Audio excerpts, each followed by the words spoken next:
Hi, I'm Claudia Brown Coulter with Pivotal Peace. I'm your go-to mediator for navigating divorce while parenting children with special needs. I'm also a legal document assistant, LDA, based in the greater Los Angeles area. Welcome to Finish Your Divorce Fridays. Today we're talking about how do you prepare for a mediation session? Because at this point you're like, okay, cool. All right, we finished step one. We've got that paperwork.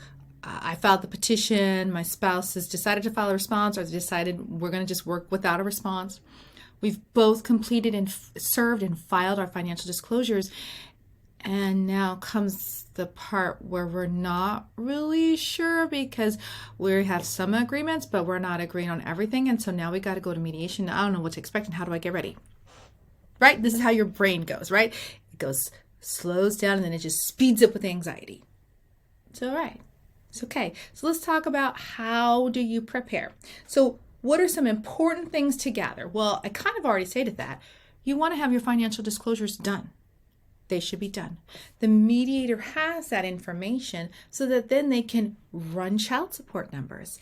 They can get you a jumping off point for spousal support numbers. They can look at all of your assets and debts and make sure that those are covered in the negotiation so you don't leave anything out of your agreement. So you also want to make sure that if there's something that you looked at your spouse's financial disclosures and they didn't mention, or maybe you were like, oh, I forgot about this. I owe my parents money for this thing. You should bring that up. It needs to be brought up. Okay? Bring it up with them. Bring it up in the session. Don't neglect that. Bring it up. Don't be afraid. Okay? Also, if there's been any other court cases, bring that information with you to mediation as well. Share it with your mediator. That way everything's clear out on the table. There's a very clear landscape of what needs to be covered. Next, you want to set realistic goals and expectations. And this is where a divorce coach can come in really handy because unlike a therapist, this is somebody who's looking at your future and helping you prepare for mediation, helping you prepare your arguments. Arguments is probably not the best word, but really helping you think about your negotiations, how you're going to negotiate with your spouse for this thing you want. So you really need to think about what is the most important thing for me? What is something that if that was gone, I would be devastated and life would be downhill from there. Most of you, it's never seeing your children again, right?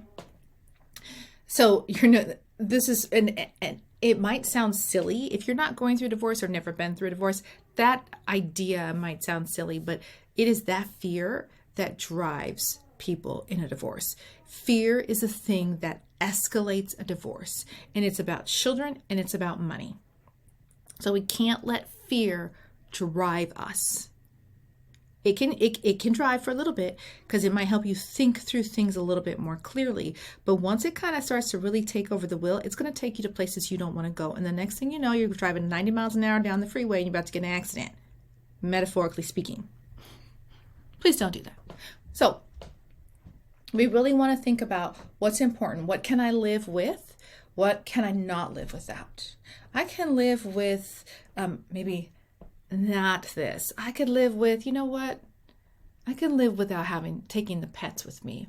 Or I can live without getting spousal support, but I can't live without getting this piece of retirement. Or I can live without getting spousal support, but I can't live with them taking any piece of my pension. So these are not things you share. These are things you think about now before you're getting ready. Okay? What's the best alternative? What's the best thing that can happen in this mediation session? What's better than what you can get in court?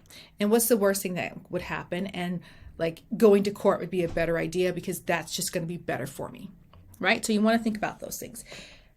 This is not, you're creating a win-win, not a win-lose. But sometimes people come to mediation and go, I just want what's fair. I just want what's fair. Then go to court because I feel like fair is code word for I'm just going to take as much as I can. It's not necessarily what is equitable.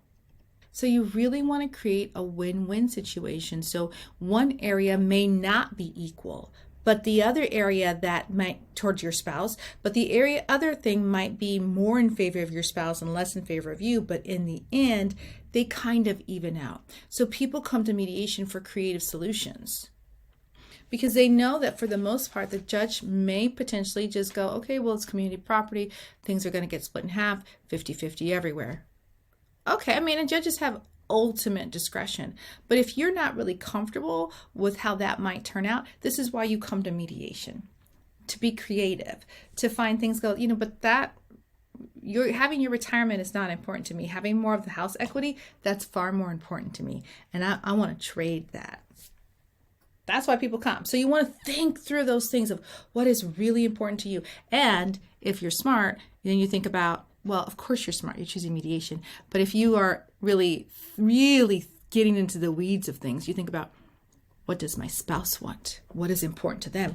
Think back to the conversations you've had in your marriage. You know what's important to your spouse. You know what they really want. So think through that so that you can be prepared to possibly give them what they want in exchange for what you want. Then lastly, I want you to think about your mindset. Think about your mindset. This is a dance, and it is kind of a long one. You're not going to just sit there for an hour and be done for the most part. You're going to be mediating for an hour.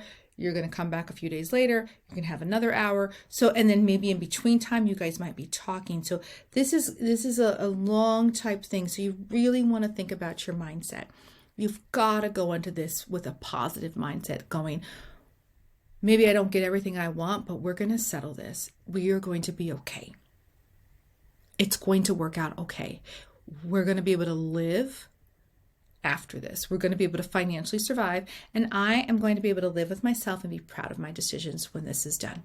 And I'm going to be able to be proud of how I handled myself at the end of the day. That's what you want.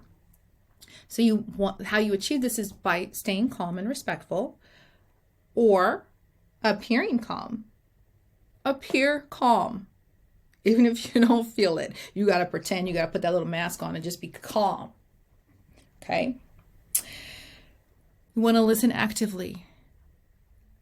It's very hard to listen when you're mad. So take notes. Take notes, because the mediator really should be limiting those interruptions. So at some point, they're going to shut you down. They're going to stop you from interrupting. So you want to take notes. Take notes on what they're saying. Take notes on those little thoughts that pop up that go, how dare you? Take notes so that when it's your turn to talk, you got your list going of what you need to say, what you need to respond to. And then you want to be solution oriented. It's so easy to get caught up in the problem of everything that is going on and everything that's wrong and everything that didn't work. That's just going to land you in court, or are you just going to be in mediation forever, spending all kinds of money? Be solution oriented. Really think about, okay, well, yeah, that happened. That sucks. I hate this. Oh, but this might be okay. What if we try this? What if we try this? Begin to brainstorm solutions. You brainstorm a solution, your spouse can brainstorm another solution. You make a proposal, your spouse makes a counter proposal. You go back and forth with this dance until you land on something. You're not going to walk into a mediation session, make an offer, and get everything you want the first time. It is a give and take, and I need you to be prepared for that.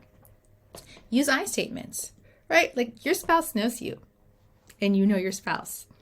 And they know those little digs. And it's so easy to fall back into you never, you always, all those types of things. You want to use I statements, but you don't want to use a I hate your guts. I can't believe you were thinking that, right? No.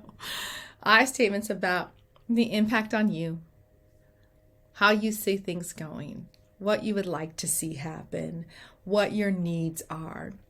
And it can help calm down the conflict. So instead of accusing someone else, you are looking squarely at yourself and saying, this is what I need. This is what I propose as a solution. How does that work for you? What would work for you? I can't tell you the power of calm. even when you don't feel it. When I have clients in my mediation sessions and if one of them is calm, it keeps the other person calm because they mirror one another. So stay calm. They'll get into a caucus with me where I send their spouse to the waiting room and I'm just talking to them one-on-one. Oh, they are anything but calm. Go back into that session. They put their mask back on. They are calm. And it really causes the session to go better. And it's not immediate. It's a long game. And I don't mean like you're playing games, but there's strategy to this. And being calm is strategic. Not showing your emotions to the extent that your spouse can manipulate and control you through them, that's strategic. And then you want to take a break. So the way I mediate, we have an hour. And then I'm like, don't come back for at least 2 days. I mean, maybe next week would be better because you need time to process that information. You didn't get married thinking you were going to get divorced. It is not something where you can just be like, oh, that's easy. It's solved. It's done. No, you built a life together. Now you have to deconstruct this life. It is emotionally draining. Even in an amicable split, it's emotionally draining. But sometimes even in the midst of that mediation session, what's not very long, someone needs a break. Someone's going to burst into tears. Somebody wants to curse out their spouse. Somebody just needs to process that information. This is why I tell my couples, hey, if you need to meet with me by myself or you need a break, just let me know. I'll send you to the waiting room or I'll send your spouse out to the waiting room. This is really important because sometimes you just need a moment to gather yourself, or sometimes you'll need some help brainstorming ideas and then your spouse needs help brainstorming ideas. Sometimes you want to make an offer to your spouse, but you don't want to tell them because you don't have the words to tell them because there's so much baggage. You don't know how to get that information out in a way that is non-confrontational. So you give that offer to the mediator. The mediator then takes it to your spouse. And the mediator usually changes the language and softens it up.